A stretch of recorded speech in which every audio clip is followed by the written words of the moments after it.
দারুণ দারুণ। ভালো হয়েছে? খাওয়া হবে, কোনো কথা না। তো আমাদের চিকেন ফ্রাই রেডি হয়ে গেছে। তো এখন ট্রাই করে দেখি যে কী অবস্থা। আমাদের ধনিয়া পাতার সস আর হলো চিকেন ফ্রাই, সাথে আছে কোকা কোলা।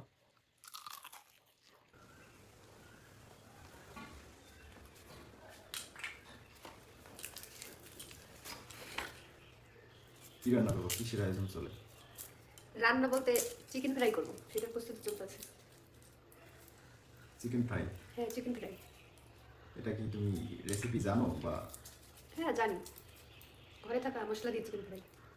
বাইরে থেকে কিছু আনা লাগবে না? না, বাইরে থেকে কিছু আনা লাগবে না, ঘরে যা থাকবে তা থাকবে। চিকেন তো আনা লাগবে।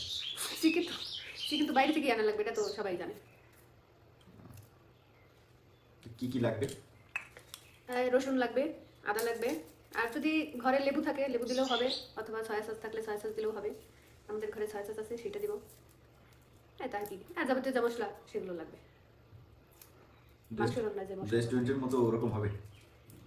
আমার কাছে ঘরে ফ্রাই করলে রেস্টুরেন্টের থেকেও ভালো লাগে। রেস্টুরেন্টের থেকেও ঘরে ফ্রাইটা মনে হয় যে আমার কাছে বেশি ভালো লাগে। দেখতে হয়তো বা রেস্টুরেন্টের মতো হবে না, কিন্তু কিন্তু স্বাদটা ঠিকই রেস্টুরেন্টের থেকে ভালো হবে। হ্যাঁ শিওর? হ্যাঁ শিওর। তোমার এই ইউটিউব চ্যানেলে তুমি তো ভিডিও দিতেছো না কেন? ভিডিও দিতেছি না, একটু সময়ের অভাবে, একটু ব্যস্ততা, এর জন্য ভিডিও দিতে পারছি না। যদি যখন ফ্রি হবো তখন আবার কন্টিনিউ ভিডিও দেওয়া তুমি শুরু করবো। কি এমন ব্যস্ত যার জন্য তুমি ভিডিও দিতে পারতেছো না? এই সাংসারিক কাজে ব্যস্ত। আচ্ছা, তো তোমার ইউটিউব চ্যানেলে তো তুমি সাংসারিক ভিডিওই দিতে এক সময়। দিতাম, কিন্তু সেটা দিতাম বিয়ের আগে। মানে রান্না বান্নার ভিডিওই তো দিতে। হ্যাঁ, আচ্ছা, তো এখন দাও না কেন? এখন নিজে করি তো তার জন্য দিতে পারি না।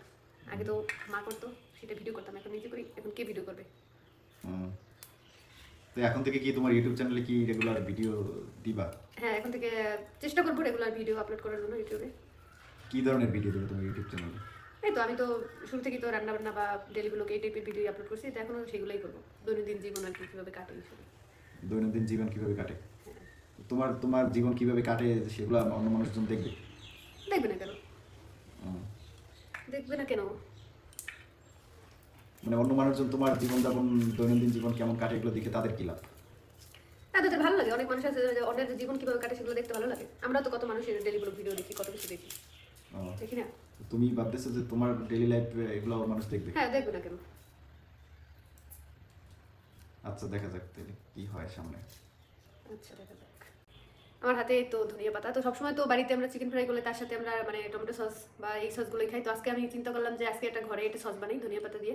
এই সসটা বানানোটা কিন্তু খুবই সহজ, মানে ঘরে ধনিয়া পাতা থাকলেই হবে, আর বাইরের তেমন কিছু লাগবে না। তো আজকে এই রেসিপিটা তোমাদের সাথে শেয়ার করতেছি, আর তোমরা দেখো। তো প্রথমে এই তো ধনিয়া পাতা 1 মুঠের মতো নিয়ে নিয়েছি, এখন এগুলো ভালো করে পরিষ্কার করে বেছে নেব। তো সস বানানোর জন্য এখানে যে ধনিয়া পাতার সস বানানোর জন্য এখানে নিয়ে নিয়েছি কাঁচামরিচ আর রসুন, এর একে এখন মিক্সারে দিয়ে দেবো।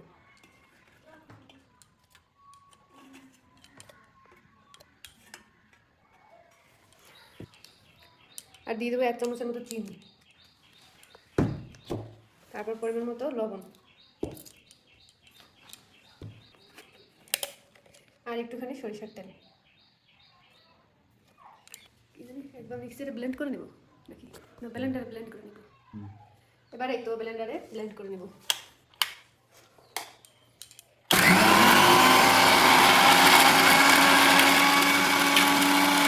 সস রেডি, এবার ঢেলে নেব।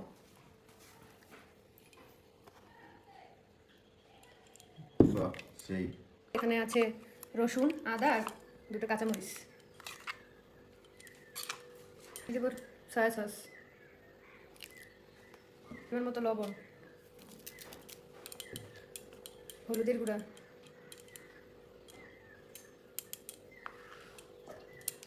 আর সামান্য একটু মরিচের গুঁড়া, যেহেতু কাঁচামরিচ দিয়েছি এটা কালারের জন্য।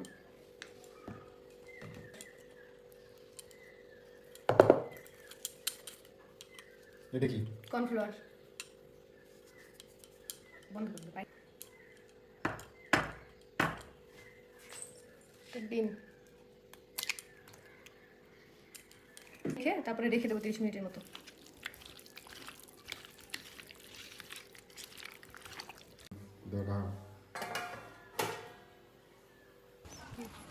তো চিকেন মেরিনেট করতে দিয়ে আমাদের রাঁধুনি ছাদে চলে এসেছে। হ্যাঁ, মেরিনেট হতে একটু সময় লাগবে, 1 ঘন্টা তো লাগবেই মেরিনেট করতে। তো 1 ঘন্টার কথা তো আগে বলো নাই। কি? আমি তো ভাবছি যে খাবার রেডি করলে এখন খাবো। না, এখন একটু এখন সন্ধ্যা আবার 1 হয়েছে, ঘন্টা। সন্ধ্যাটা একটু পার হোক তারপরে। আচ্ছা, হ্যাঁ। তো প্রায় সন্ধ্যা হয়ে আসছে।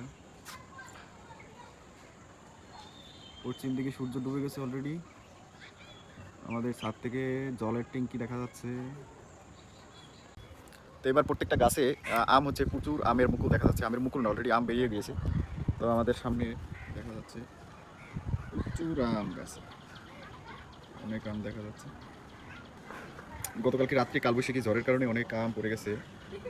তো এখনো যা আছে এগুলো যদি শেষ পর্যন্ত হয় তাহলে প্রচুর আম। তো আমাদের এখন গাছের পরিচর্যা চলছে। গাছের গোড়ায় এখন আমরা সার দিচ্ছি। এই জলের মধ্যে সার ভিজানো ছিল, সেগুলো দিয়ে দিচ্ছি। আমাদের ছাদে কিন্তু মোটামুটি একটা ছাদ বাগান বললেই চলে, অনেক ধরনের গাছ আছে। এটা আমাদের পরিচর্যাকারী।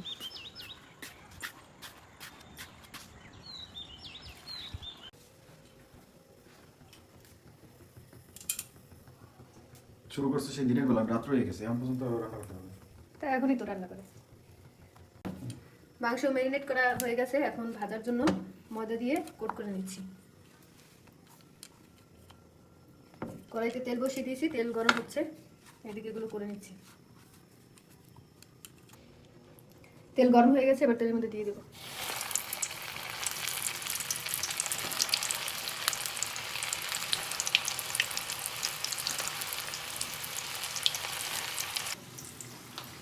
চিকেন ভাজা হয়ে গেছে, এখন তুলে নেব। এই তো এখন ভাজা হয়ে গেছে, এখন তুলে নেব। কাজ করো।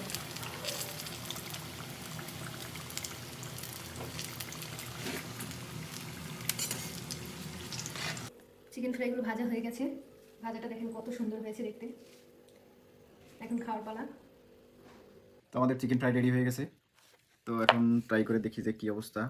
আমাদের ধনিয়া পাতার সস আর হলো চিকেন ফ্রাই, সাথে আছে কোকা কোলা।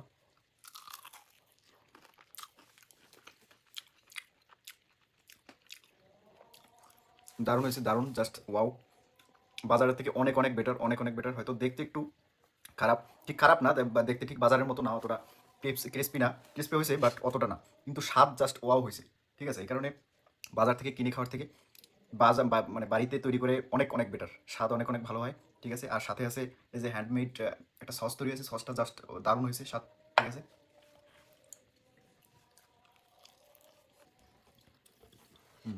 তুমি বলো কেমন হয়েছে নিজের তৈরি? দারুণ দারুণ। ভালো হয়েছে?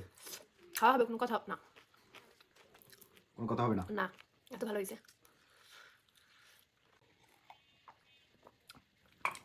বাজারের বাসি তেল, তারপর নোংরা ধুলো বালি।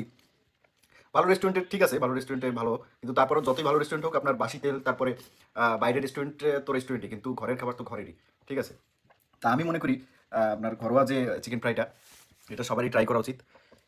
স্বাদ সেই সেই আমি রেস্টুরেন্টে স্বাদই পাচ্ছি, কিন্তু দেখতে একটু অন্যরকম লাগলেও কিন্তু স্বাদ সেই একই রকম।